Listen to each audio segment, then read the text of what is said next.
particular video, I'm going to show you a little trick that I actually got off of another YouTube video because I always wondered how they did it, and decided to do it for myself. And it's this right here. I got two trolleys running on the same track, and I have it set up to once one trolley hits a certain point, the other one will leave and stay stopped until the second trolley comes back around. Move over a little bit so you can see. As it comes around the corner, it hits this point and away goes that one. When this one gets to this point, it shuts off. So I'm going to show you how I did this. You're doing it by using isolated tracks and a few extras. So let's take a look. Alright, so here's how it works. Pretty actually simple. I was surprised at how simple it actually was. So as the train comes around here, at this point, I have a 30-inch piece of track here. I've got a 10-inch, and another 10-inch, and another 10-inch. The original way that I saw this to do this was, you can't really see, it's out of picture, but it was done on a curve in case you have a shorter section, because you can do it that way too.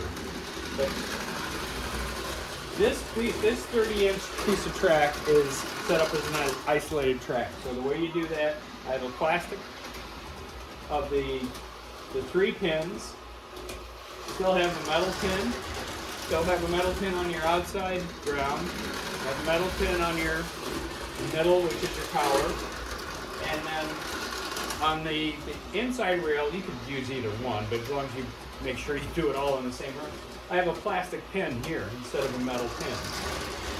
Then, where each one of the ties are, and I'll show you how to do this in a little bit, I had to pull this rail up and put in additional little insulator cardboard. And then on this piece, there's another plastic pin here. So this is an isolated piece of track.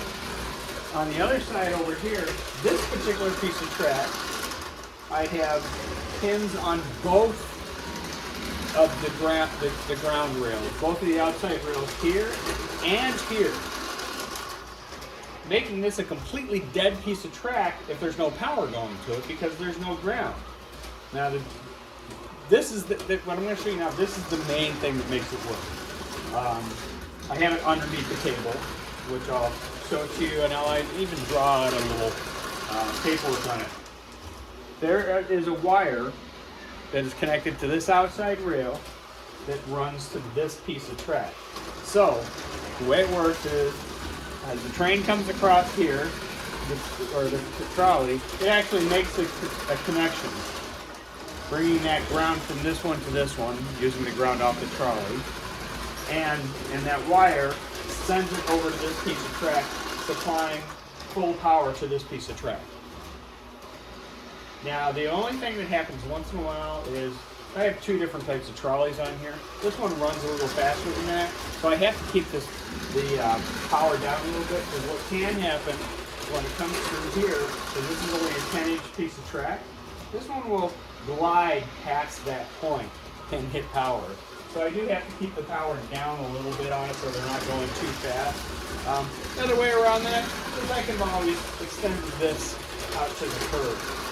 I think in the future I might do that, where I'll extend this out and have my other set of plastic pins back here.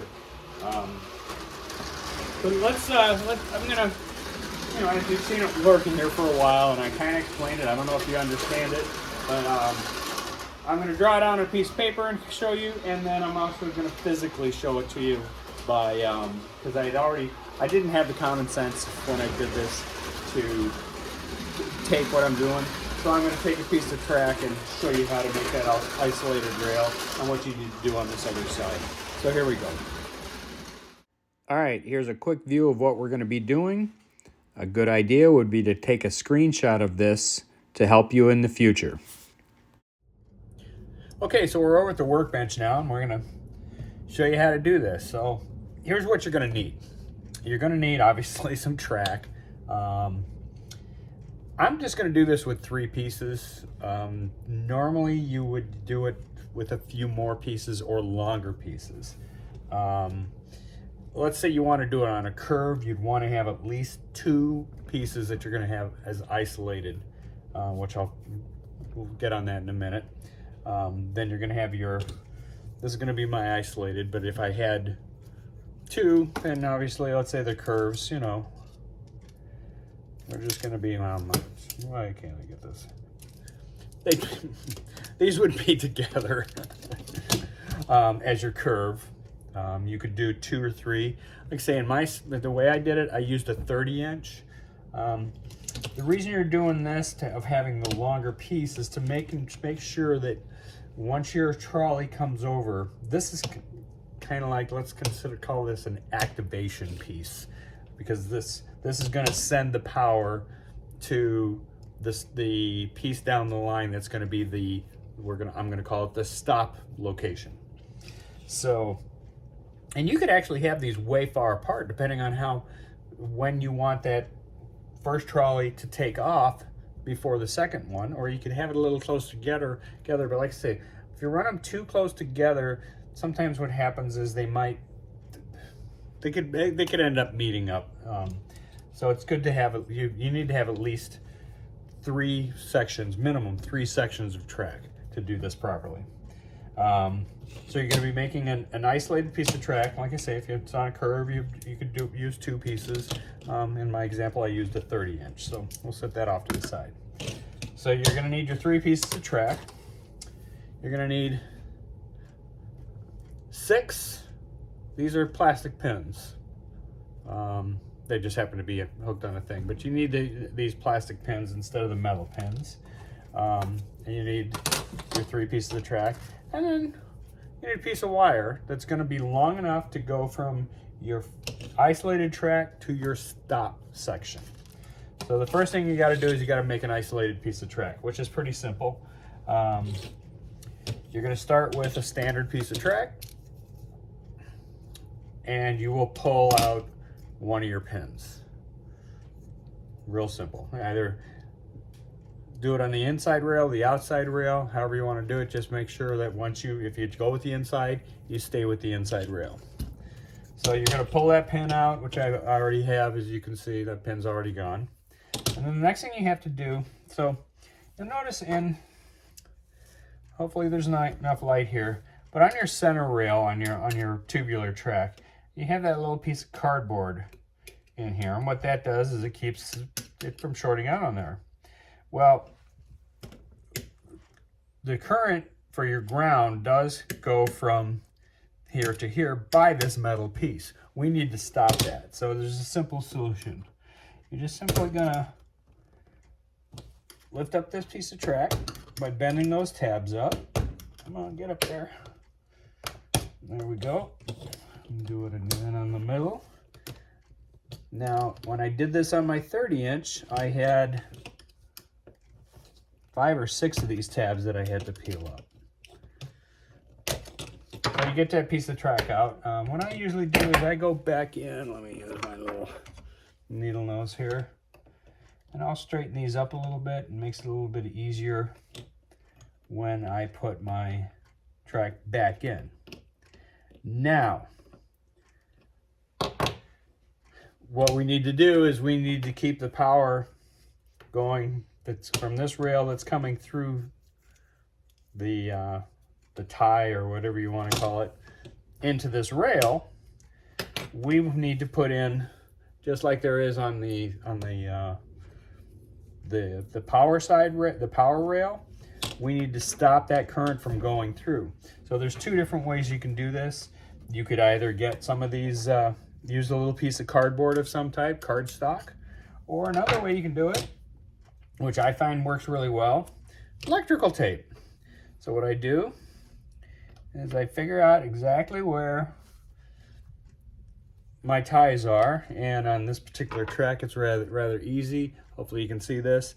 There's that little indent in each of the locations. So I'm simply going to put this on there like so. And then you can cut off your excess. I'm not going to do that here just to save time, because you don't want too much of it on there. There just has to be enough so once it goes on, there's no current going through. I'm going to put Now, some people will go to the extent of just running a long piece all the way along the end. I just do it like that, and then, like I say, you can just, if you wanted to clean it up a little bit, you can just take some small scissors and go through and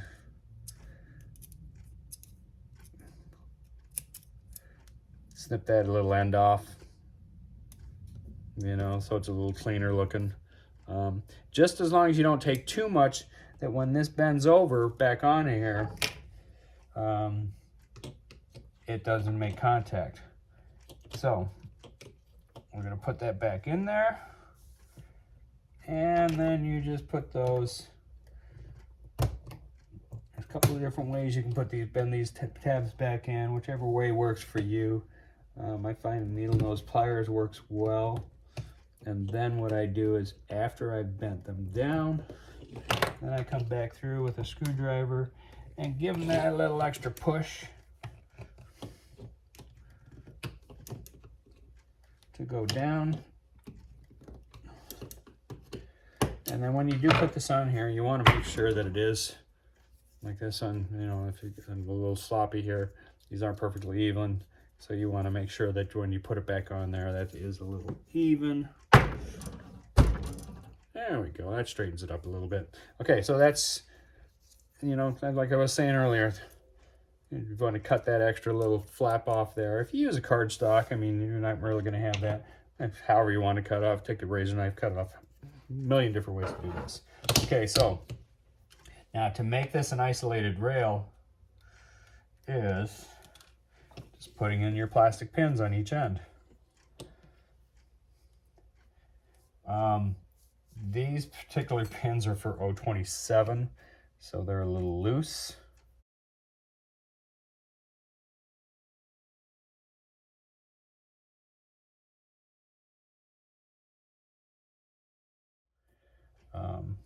Nice little tool that I picked up. Got this online. This was, I believe I got this through Hennings. It is a little track crimper. So you can put it on there and just give it that extra little squeeze on the ends, and that will tighten it up. Now they sell this. There's two different ones. One is for 027 or O gauge.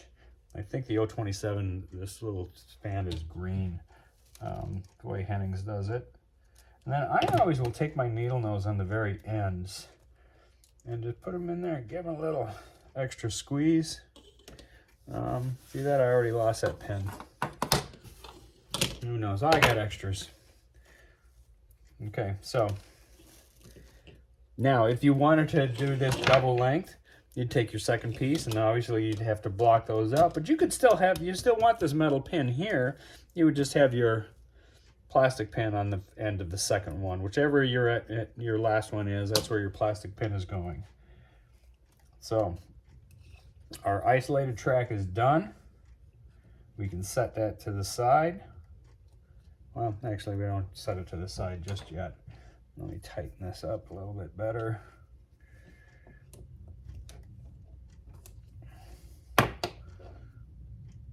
And got it good and tight. There we go. Okay, so that's our first piece of track. The second piece of track is just a regular piece of track, only we've pulled this pin to keep this as an isolated piece of track.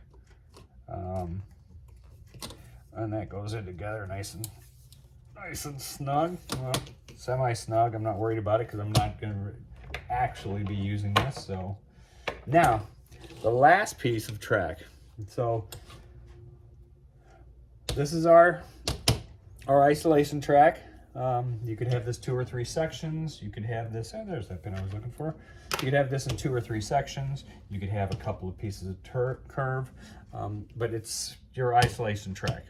If you get any questions on this, you know, don't feel free to make a comment and ask me. I could maybe explain it a little bit better if there's something that you're not understanding here. So the next thing that we have to do, this piece is important. This is our stop section. We're leaving our pins. There's really not supposed to be one on each side of this.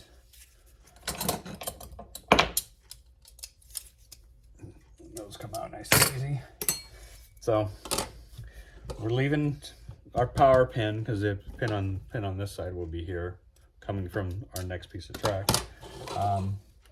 And then on this side, you're gonna have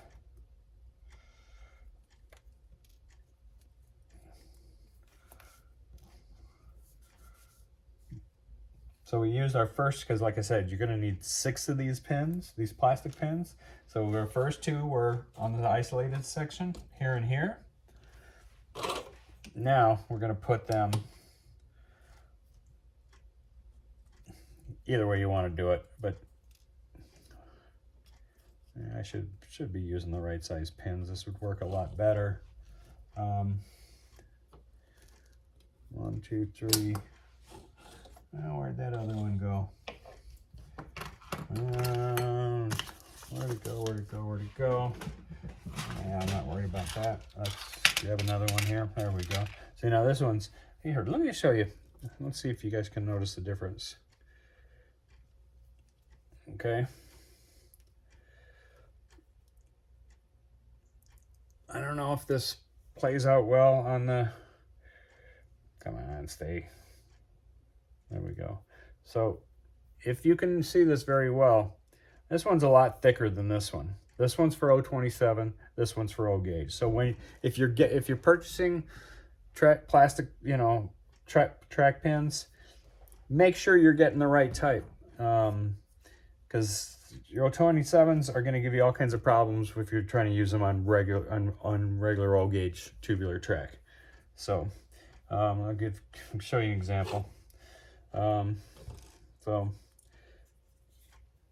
they just fell out, but this is the O gauge one, doesn't fall out. So it's just a much tighter fit.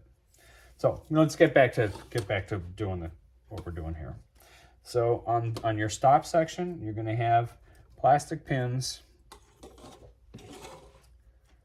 1, 2, 1, 2, and 3, 4. Then that will plug in like that, and then you're going to have just your next piece of track.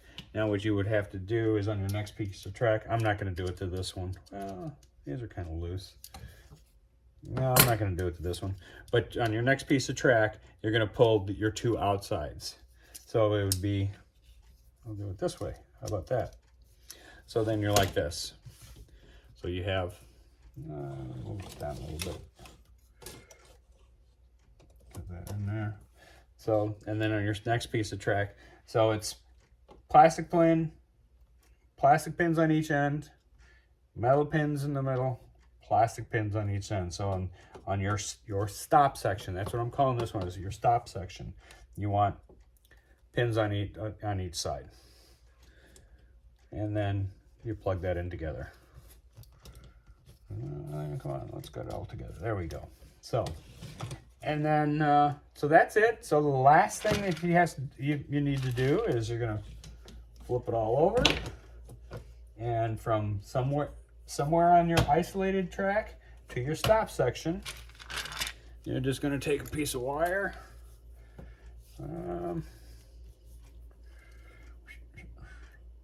Forgot to strip this.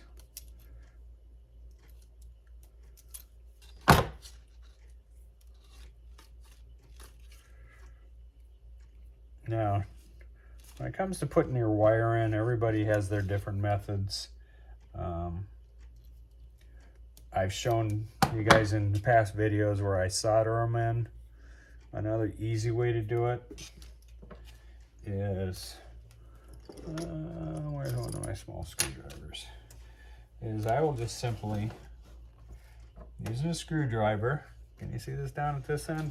Let's move it down to a little bit more here. I just take a screwdriver and we'll separate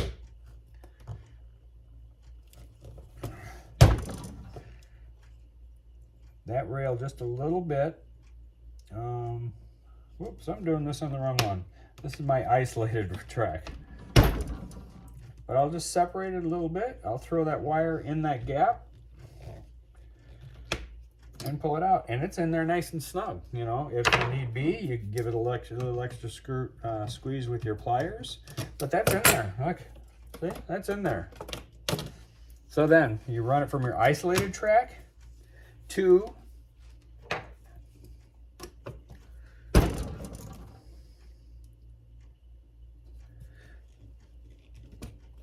your stop section piece of track. See, whoop, that one came out. So that one because I forgot to give it that extra little squeeze with my pliers.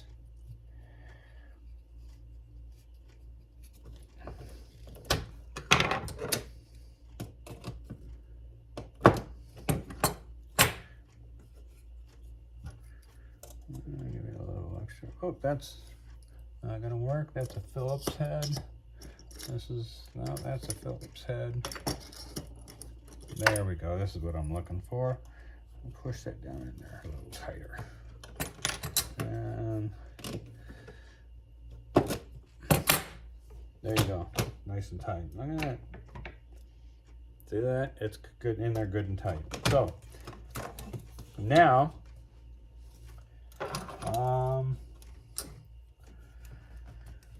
oh, can I test this? Probably not without having my trolleys run right off my workbench. But so the way this works now is, let me grab a couple of sets of trucks here.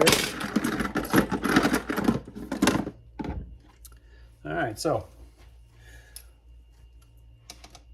trolley A comes and stops in the stop section. As trolley B comes along, once it gets on this isolated piece of track, it's going to make the connection from here to here, which actually from here to here, which runs your ground through that piece of wire and over to this outside track. Now the whole time you've got power coming through your center rail the way this is hooked up, but it runs power over here. So that one says sitting stopped. Your second one comes on to that isolated piece of track, it's making that connection, which gives this one power, and it's going to drive off. This one will keep rolling until it goes past here. This is where those double pins are, and it will stop. Now, if it's going too fast, the momentum, and this is what I was talking about earlier, the momentum on this one will take it past, this is where our other two pins are, take it past here, and then it'll get power and take off. And back it up a little bit, come and bang into the other one. So, you know, who knows? You might want to make this a double one, or a great way to do this, if you got a nice long straightaway and you can run your isolated piece as a 30-inch and your stop track is a 30-inch. Actually, yeah, your stop track, your center stop track is a 30-inch, and then you just have a little 10-inch in between them. That's going to work fantastic for you too. So hopefully you guys are understanding all this. You know, I get a little confusing on my descriptions. I just learned how to do this myself, but this is the way that I actually did it. You know, my wire actually runs underneath the table. You know, you don't want exposed wires. And when I originally hooked it up though, I left the wire up on the top of the table, made sure it all worked right, and then took it back apart, drilled my holes, ran my wires through the bottom, and then secured down my track. So yeah, so like I say, your first trolley is going to come, it's going to hit that stop section. Once your second hits the isolated piece of track, and this isolated piece of track, and for the isolation track, this will work also if you want to just make one of these for a crossing gate, for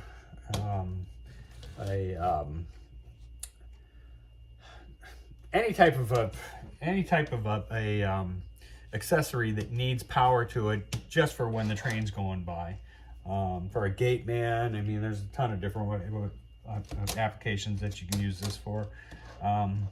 But yeah, so, you know, as the one comes across, it hits that isolation, this one starts to take off, this one will go, and it hits, by this point, there's no power coming through that line anymore, no ground coming through anymore, so it's going to come to a stop, and the next one drives off.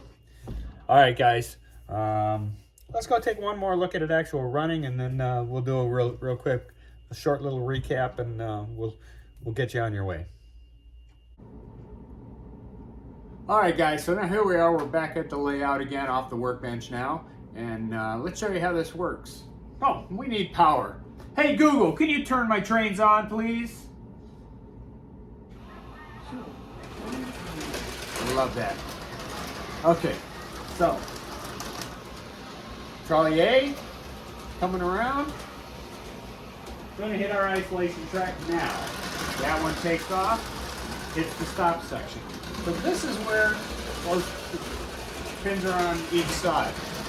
Now, the old number 60 trolley runs a little bit slower than this one. This is actually a corgi that a gentleman had put a I believe they put a hand cart chassis in that thing. It's pretty cool. But like just now, it almost made it all the way to the past that. I think I might end up having to extend this one out, because if I have it go any faster than it's going, let me turn it up a bit and I'll show you what's going to happen.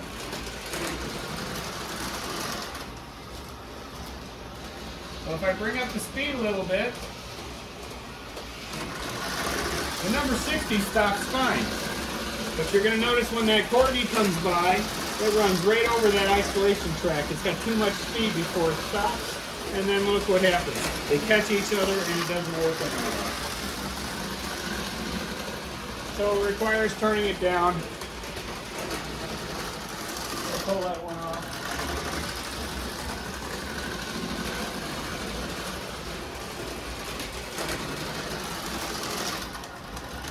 And even there it was a little bit too fast.